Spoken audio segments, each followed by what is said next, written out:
আসসালামু আলাইকুম। শুরু করছি আমি পদ্মজা উপন্যাসের ২১তম পর্ব। সারা বাড়ির সব কাজ শেষ করে হেমলতা ক্লান্ত পায়ে হেঁটে ঘরে আসেন। মোর্শেদ সবেমাত্র শুয়েছেন। হেমলতা বিছানার একপাশে কাত হয়ে শুয়ে চোখ বন্ধ করেন। মোর্শেদ হেমলতার দিকে ফিরে ধীরে কণ্ঠে বলেন, ধানের মিলটা পাইয়া যাইতাছি। মোর্শেদের গলা দুর্বল হলেও খুশিতে চোখ চকচক করছে। হেমলতা মৃদু হেসে বলেন, মাতব্বর কি যৌতুক দিচ্ছেন? মোর্শেদ হেসে বলেন, সে কইতে পারো। সে আমারে কি কইছে জানো? কি কইল? শুনো মোর্শেদ। আচ্ছা, আগে শুনো। আমি কিন্তু শহুরে ভাষায় কইতে পারুম না, আমি আমার গ্রামের ভাষায় কইতাছি। হেমলতা মোর্শেদের কথা বলার ভঙ্গি দেখে আওয়াজ করেই হাসলেন। বললেন, আচ্ছা, যেভাবে ইচ্ছে বলো। মোর্শেদ খ্যাক করে গলা পরিষ্কার করে বললেন, কইল, শুনো মোর্শেদ, তোমার এই মোড়ল বাড়ি হইতাছে একটা বিল। যে বিলে একটাই পদ্ম ফুল আছে। এই পদ্ম ফুলটার জন্যই এই বিলটা এত সুন্দর। আর আমি সেই পদ্ম ফুলটারে তুইলা নিয়ে যাইতাছি। এই বিলে পদ্ম ফুলটার চেয়ে দামি সুন্দর আর কিছু নাই। তাই আমার আর কিছু লাগবো না। বিনিময়ে আমি খালি বিলডারে ধানের মিল দিয়ে দিলাম। বুঝলা লতা?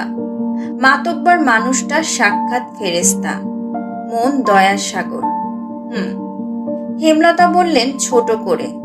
পুনরায় বললেন, একটা কথা। মোর্শেদ জিজ্ঞাসু ইশারা করেন ভুরু উঁচিয়ে। হেমলতা উঠে বসেন। বলেন, লিখনকে মনে আছে? সে বিয়ের প্রস্তাব দিয়েছিল তোমাকে? মোর্শেদ লেশ মাত্র অবাক হলেন না। দায়সারা ভাবে বললেন, এতদিনে জানলা? আমি মনে করছি কবেই জাইন্না ফালাইছো। আমি তো আর সব জানতা নই। আমাকে বলনি কেন? বললা কি হইতো? সেরি বিয়া দিতা, আর স্যারাটা নায়ক। কত সেরির লগে ঘষাঘষি করে। সেরিগুলাও নষ্ট। নষ্টাদের সাথে চলে এই সারায়। মুখ খারাপ করো না। ছেলেটার মধ্যে আমি তেমন কিছু দেখিনি। তুমি আমাকে জানাতে পারতে। নিশ্চিন্তে ছেলেটার সুপাত্র। বর্তমান পরিস্থিতি স্বাভাবিক হলে সে মা বাবা নিয়ে আসলে আমি ফিরিয়ে দিতাম না। থাকে সব কথা, এখন বলেও লাভ নেই। পদ্মজার মন স্থির আছে। পরিস্থিতি ভাগ্য যেখানে নিয়ে যাচ্ছে সেখানেই গা ভাসিয়ে চলুক। ঘুমাও এখন। ভোরে উঠে গোলাপ ভাইয়ের বাড়িতে যাবা। কত কাজ বাকি। বাড়ির বড় মেয়ের বিয়ে কি সামান্য কথা? হেমলতা একা কথা বলতে বলতে অন্যদিকে ঘুরে শুয়ে পড়ে। কিছু সময়ের ব্যবধানে ঘুমিয়েও পড়লেন। সকাল থেকে পূর্ণার দেখা নেই। পদ্মজা পূর্ণাকে খুঁজে বাড়ির পিছনে আসে। পূর্ণা সিঁড়িঘাটে বসে উদাস হয়ে কি যেন ভাবছে। পদ্মজা পা টিপে হেঁটে আসে। পূর্ণা বোনের উপস্থিতি টের পায়নি। পদ্মজা পূর্ণার পাশে বসে। তবুও পূর্ণা টের পেল না। পদ্মজা পূর্ণাকে ধাক্কা দিল। পূর্ণা চমকে তাকালো। বুকে ফু দিয়ে বলল, ভয় পাইছি। উদাস হয়ে কি ভাবছিস? কিছু না। আবার ওইসব ভাবছিস? কতবার না করলে শুনবি বলতো? পূর্ণা নতজানু হয়ে রইল। ক্ষণকাল পার হওয়ার পর ভেজা কণ্ঠে বলল, নিজের ইচ্ছায় মনে করে কষ্ট পেতে আমার ইচ্ছে করে না আপা। মনে পড়ে যায়। চেষ্টা তো করবি। আর ভুলতে হবে এমন তো কোনো কথা নেই। এছাড়া অমানুষগুলো তাদের শাস্তি তো পেয়েছি। পূর্ণা চোখের জল মুছে আগ্রহ নিয়ে বলল, আমার তিনজনকে কি করে মারল আপা? জানি না। জিজ্ঞাসা করবা আম্মাকে? পদ্মজা ভাবল, এরপর বলল, করব। আজ না, অন্য একদিন। বিয়ে করে তো চলেই যাবা। পদ্মজা অভিমানী হয়ে তাকালো পূর্ণার দিকে। বলল, আর কি আসবো না? ফিরে যাত্রা আছে। আবার এমনিতেও আসবো। কয়দিন পর পর আসবো।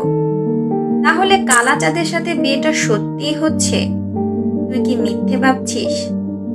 পূর্ণা বিরক্তিতে কপাল কুঁচকে ফেলল। বলল, লিখন ভাইয়ের জন্য কষ্ট হচ্ছে। লিখন নামটা শুনে পদ্মজা অপ্রতিভ হয়ে উঠল। নিজেকে অপরাধী অপরাধী মনে হয়। তাই সে প্রসঙ্গ পাল্টাতে বলল, ওনাকে পছন্দ না তাই কালা বলিস, ঠিক আছে, কিন্তু চাঁদ কেন বলিস বুঝলাম না। ওনা আর চোখে পদ্মজার দিকে তাকায়। এরপর যান্ত্রিক স্বরে বলল, পাতিলের তলার মতো কালা হয়ে আমার চাঁদের মতো সুন্দর বোনকে বিয়ে করতেছে বলেই কালা চাঁদ ডাকি, নয়তো কালা পাতিল ডাকতাম। আবার দরদ দেখিয়ে বলিও না, উনি তো এত কালা না, শ্যামলা। কথা শেষ করে পূর্ণার ঠোঁট পাকালো। পদ্মজা শব্দ করে হাসতে শুরু করলো, কিছুতেই হাসি থামছে না। পূর্ণা পদ্মজার দিকে এক দৃষ্টিতে তাকিয়ে থেকে বলল, তুমি খুব কঠিন আপা, খুব ধৈর্য তোমার, ঠিক আম্মার মতো। পদ্মজা হাসি থামিয়ে পূর্ণার দিকে তাকালো। সময়টা শুধু দুই বোনের। পদ্মজা মায়াবী স্বরে বলল, আর তুই ঠিক আম্মার বাহ্যিক রূপের জোড়া পর্ব। প্রান্ত প্রেমা হন্তদন্ত হয়ে ছুটে আসে নদীর ঘাটে। পদ্মজার উদ্দেশ্যে বলে, বড় আপা দুলাভাই আসছে। আমির আসার খবর শুনে বাড়ির পিছনের দরজা দিয়ে পদ্মজা নিজের ঘরে চলে গেল। এই লোকটা এত বেহায়া আর নির্লজ্জ, গতকাল সকাল বিকাল বাড়ির সামনে ঘুরঘুর করেছে। সেই খবর পদ্মজা পেয়েছে। আজ একেবারে বাড়িতে। বিয়ের তো আর মাত্র 3 দিন বাকি। এতটুকু সময় নিজেকে নিয়ন্ত্রণ করা কি সম্ভব নয়? পদ্মজা কপাল চাপড়ে বিড়বিড় করে বলে, কার সাথে বিয়ে হচ্ছে আল্লাহ? উঠানে হেমলতা ছিলেন। আমির বাড়ির ভেতর ঢুকতেই হেমলতার পা ছুঁয়ে সালাম করল। এরপর নতজানু হয়ে বলল, কেমন আছেন আম্মা? হেমলতার চক্ষু চড়ক গাছ। আমিরের সাথে মগা এসেছে। মগার হাতে মাছের ব্যাগ, মাথায় ঝুড়ি, তাতে মশলাপাতি, শাকসবজি। বিয়ের আগে এত বাজার, আবার আম্মাও ডাকা হচ্ছে। অপ্রত্যাশিত ব্যাপার স্যাপার। হেমলতার ঢোক গিলে ব্যাপারটা হজম করে নেন। ধীরে সুস্থে বলেন, ভালো আছি। তুমি ভালো আছো? বাড়ির সবাই ভালো আছে? জি জি, সবাই ভালো আছে। আমির মগাকে ইশারা করলো। মগা বারান্দায় মাছের ব্যাগ, মাথার ঝুড়ি রাখলো। হেমলতা আমিরকে বললেন, এত সব বিয়ের আগে আনার দরকার কি ছিল? পাগল ছেলে। আমির হেসে ইতস্ততভাবে নতজানু অবস্থায় বলল, এমনি। যাও, ঘরে গিয়ে বসো। আম্মা। হেমলতা চলে যেতে গিয়ে আবার দাঁড়িয়ে পড়েন। আমির বলল, আম্মা ক্ষমা করবেন, সন্ধ্যার আগে বাড়ি ফিরতে হবে। কোনো দরকার কি ছিল? আসলে আম্মা, পদ্মজার সাথে একটু কথা ছিল। আমির উসখুস করছে, খুব অস্থির। হাত পা এদিক ওদিক নাড়াচ্ছে, কিন্তু চোখ মাটিতে স্থির। হেমলতা আমিরকে ভালো করে পরখ করে নিয়ে বললেন, ঘরে আছে নয়তো ঘাটে। অনুমতি পেয়ে ব্যস্ত পায়ে হেঁটে গেল আমির।